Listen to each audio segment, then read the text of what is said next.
love me, and I love you.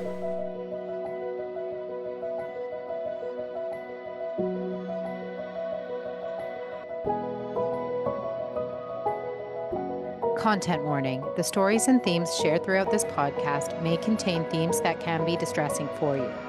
If needed, please pause and do what you need to do to take care of yourself. If needed, please reach out to a mental health professional for support. Welcome back to another episode of Resilient AF with Blair and Alana. But there's no Alana today. No, there isn't. But we do have Mia Hanks, Mia J. Hanks. So you're not going to see her face today for safety reasons, but you're going to hear her and you're going to hear her story. She is a survivor of narcissistic abuse. She was married to a covert narcissist for 29 years. And in 2024, she published an award-winning memoir titled Bribe Made. And I can't wait to dive into more about that. She's passionate about raising awareness of narcissism and helping other victims find their voices. And this is such an important conversation. And welcome to the podcast, Mia. Thank you so much for having me. Thank you. So, let's talk about your story and let's define what is, before we go into your story, so people understand what is narcissistic abuse and what is is it covert? Covert. Yeah, covert. Am I saying it weird? Covert narcissist. What is a covert narcissist and what is narcissistic abuse? And I think let's just define those so when people hear your story, they understand what you're talking about.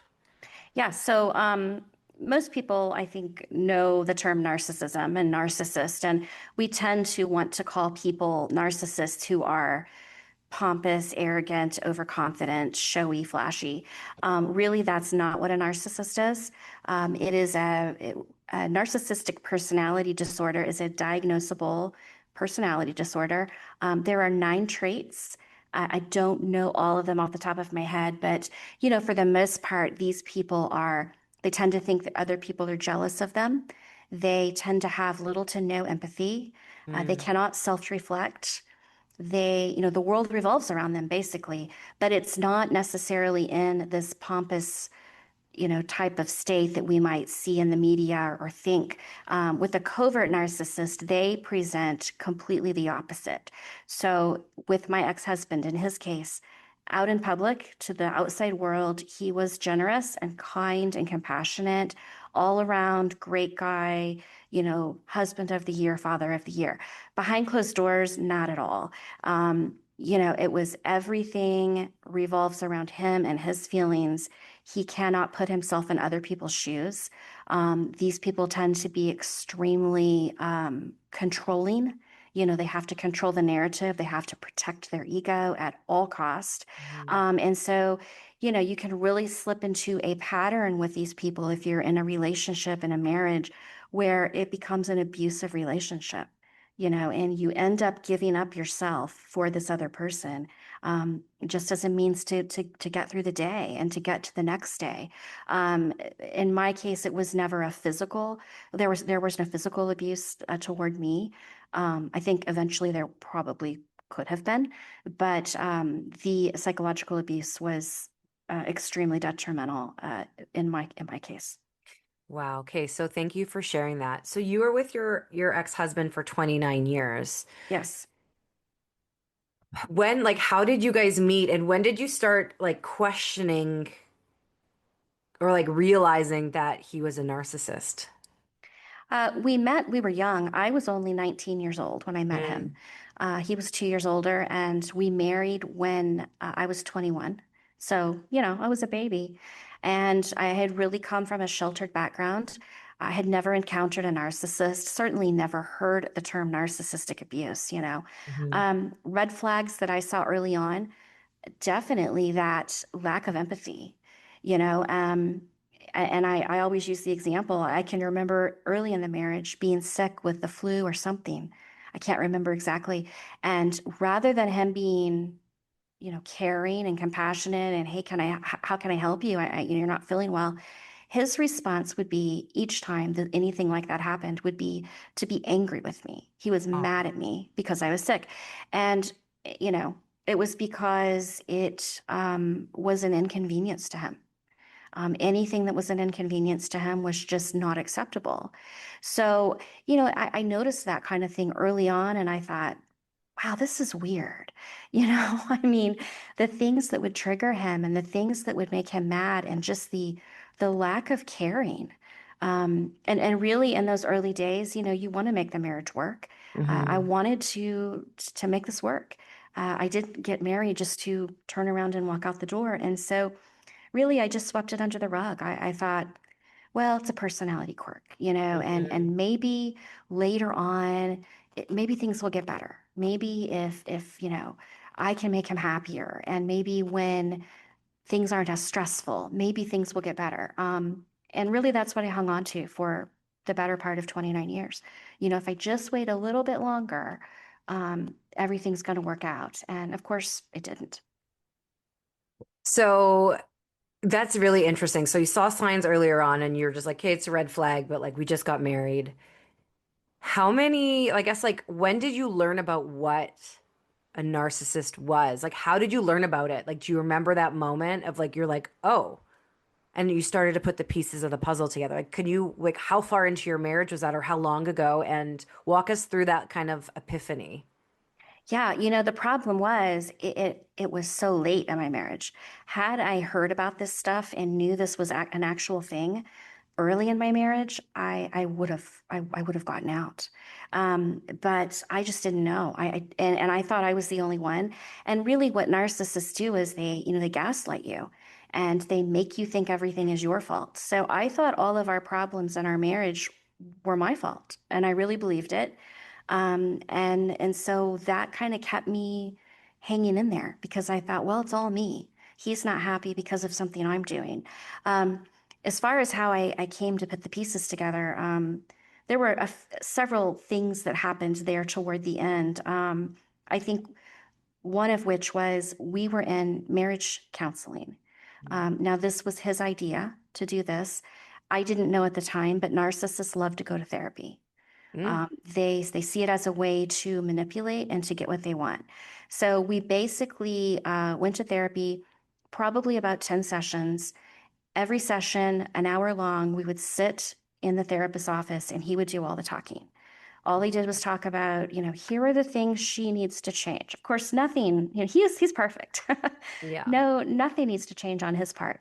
Um, and probably about the 10th session, about midway through the session, the therapist actually stopped him and she more or less kicked him out of therapy. She told him, she said, Wow. I've been sitting here and listening to you for all these weeks.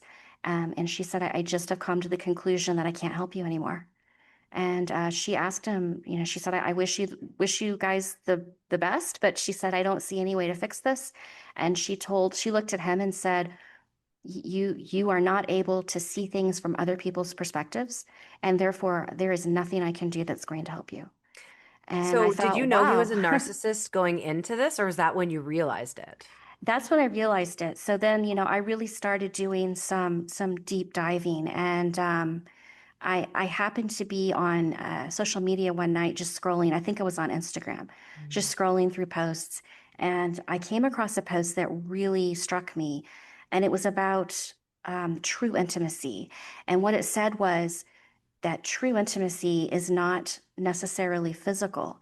It's more about being able to look at your partner and say, I feel safe with you.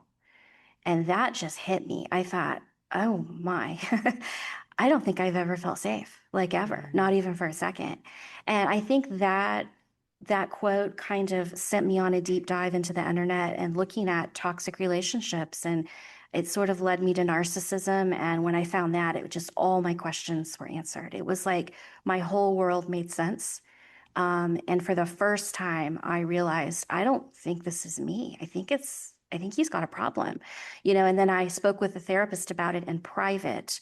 And, she validated that completely and said, yeah, and she asked me, she said, do you want out? And I said, I do. And she said, well, you need to go. You need to get out. So, yeah, I wish all of that had happened 20 years prior. Wow. um, but I just didn't have the knowledge about what narcissistic personality disorder was. Did he know he was living with that? He does not. I mean, I think even today, if you know, if somebody were to suggest to him that he had a personality disorder, he would laugh. Um, in his mind, everybody else is the problem. Mm, So he likes to talk about all the problems other people have and what they're doing wrong, but he sees no fault. mm. And I, you know, I've said several times, um, and I believe this to be true. I don't think I can never recall in 29 years of marriage ever hearing him say he was sorry for anything. You know, he just doesn't think that he needs to feel remorse, or he really doesn't believe he's done anything wrong. So no, he would not entertain the thought that he's a narcissist at all. He thinks he's just the opposite. That's challenging. Okay, so you're in this therapy, you're with the therapist. She says you need to get out. Yeah. From that moment till you leaving, how long was that, and like how did you get out of it? Because you're so deep in that marriage. Yeah. You know, I had wanted out for so long and I didn't see a way out. I did not see a path. I was scared to leave. I didn't know what he would do. And it was, you know, it felt very volatile. But after talking with the therapist, I would say within the week I was out. Wow. Once I realized that, you know, I think I needed somebody to give me permission. I think Yeah. that's what I was looking for. And I felt, and it needed to be an outsider. You know, my own family, you know, I would think, well, they're just prejudiced, right? Because it's me. Um, but, and my parents, they wanted me out for a long time. Yeah. But it's something about hearing somebody on the outside say, this is bad and you need to go. It really gave me that push that I needed. And yeah, within the week, I had moved out. Wow. And what was that like when you moved out? What did that feel like for you? It was terrifying. It was terrifying. In the beginning, my ex-husband, you know, launched this whole charade to try to get me to come back. Not that he wanted me back, but because he needed it for his ego. You know, this was going to be too damaging to him that his wife walked out on him. Um, so he went through a little spell of, you know, making promises that were completely empty. Again, never apologizing, but just saying how he thinks we can make it work. And I think my favorite line from him during that time that we were speaking was, "You need to come back because this is not working for me." And I thought, wow, Wow. it's not working for you, huh? Yeah. Um, yeah. And then when he realized I was not coming back, it was like a light switch went off. And he Mm, went from being fake nice to being absolutely ruthless, draining the bank account, making it to where, you know, I didn't have money to buy groceries or just to sustain myself. mm. I had to go to my parents and they had to support me financially, basically, until we could get all of this resolved. But yeah, he would absolutely his goal would have been to see me on the streets. That would have been perfectly fine. That would have made him happy. So it's amazing how, you know, you can be married to somebody for that long, have two children with them, be the mother of their children, and they wish you nothing but complete demise. It was really shocking to me. That's really terrible. How did his personality disorder and you leaving him, like, how did that impact the family dynamic? And do the kids still have a relationship with him? So my kids were both grown when I left. My oldest was in college. My youngest was finishing high school. So it wasn't, you know, we didn't have minors. We didn't have Mm, custody battle. As far as the dynamics of our family, honestly, things got immensely better the mm, minute that I left. And so that was very interesting. My kids do still have a relationship with him. I mean, you know, he's their dad, yeah. and I can't really discourage that as much as as much as I want to. He is their dad, but I think the important thing is they were old enough when I left that I could explain these things to them. They weren't Hmm. little kids, you know, and so we got to have very open, honest conversations. You know, here's what the problem is, and here's why I had to leave, and honestly, it became dangerous for me to stay. You know, to get out, I needed to get out to save myself. And my kids fully supported me. And like I say, they still support me. In fact, one of my kids said, wow, mom, I wish you would have done this like 20 years ago. Wow.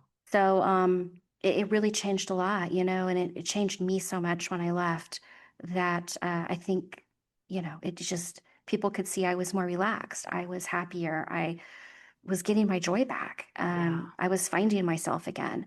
So definitely everything that changed, it was for the better. That's so powerful. And so you wrote a memoir. I did, yeah. Yeah, when I was getting out of this marriage, I was wanting to find out everything I could about narcissism. I was so fascinated. It was like reading about it. It was like somebody had been spying, on our lives. It was so accurate. These narcissists, they all kind of use the same playbook. And it was just fascinating. But everything that I found out there seemed to be written by therapists and psychologists. And it was good, great information, but it was academic. And Mm. I really, I thought, why aren't there more firsthand accounts? I would like to see what somebody else's journey looked like who had lived through this. So I decided to write a memoir, and it turned out to be very therapeutic. It was a very good experience and very freeing to be able to share those things. Yeah, I mean, writing a book, a memoir, that's no small task, especially after like surviving something so traumatic. So first of all, congratulations. That's Thank amazing. you. Thank you. Tell Yeah. us about the title. Yeah, so it's kind of a play on words, Basically, I was a bride, and he was trying to, from day one, make me into what he wanted. And I really was kind of stripped of my identity and who I was, and I was made into what he wanted me to be, and what would serve him the best, and it became about him and not me. So, yeah, that's kind of where the title came from. Yeah, and in your bio it said you were it's won awards. What tell us more. Yeah, there's an award, at the Literary Titan, a literary award. Basically, it's an award that goes to books that tackle difficult subjects by making them readable and relatable and easier to understand. I love that. And where can people buy your book? It's available Amazon.com, Yeah. obviously. I think it's everywhere books are sold, online, everywhere books are sold. But on my website, miajhanks.com, I have a link to the Amazon page. It's available in paperback and ebook. Yeah. Wow, that's amazing. Okay, so a couple more questions before we wrap up. Because like I'm sitting here and thinking about some ex-boyfriends. Yeah. You know, what are some of those things, like maybe a top five or whatever checklist, five or 10 or three of like, what red flags do I look for? I mean, like I'm in a marriage now with not like he's not a narcissist, but like Yes. what are those flags to look for that are like pointing towards the direction of he has a personality disorder and is a narcissist? Yeah. So the first red flag would be that lack of empathy. Just really not that. And I always saw in my ex-husband, it was just sort of, you could just see there was something empty. He just wasn't feeling it. Yeah. For anybody, he just, he could fake empathy and fake compassion, but he really, at his core, did not care about anybody and still doesn't. I mean, nothing's changed. He is what he is.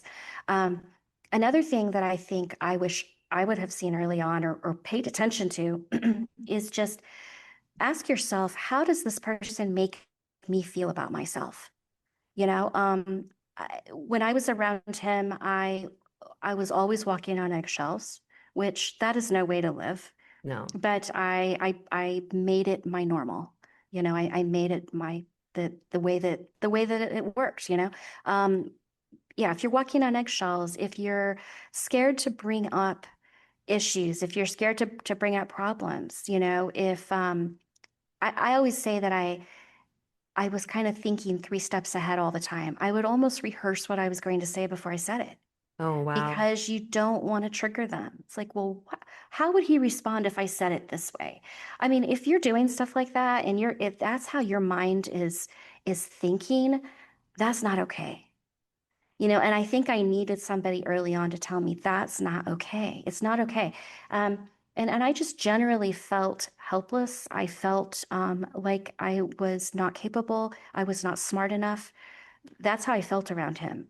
And I, you need to be with somebody who's building you up. You need to feel you're at your best, Yeah. with your partner, not that you are less than or feel horrible about yourself. So, I mean, those are things that I wish I would have grabbed onto earlier and realized, hey, it's not okay.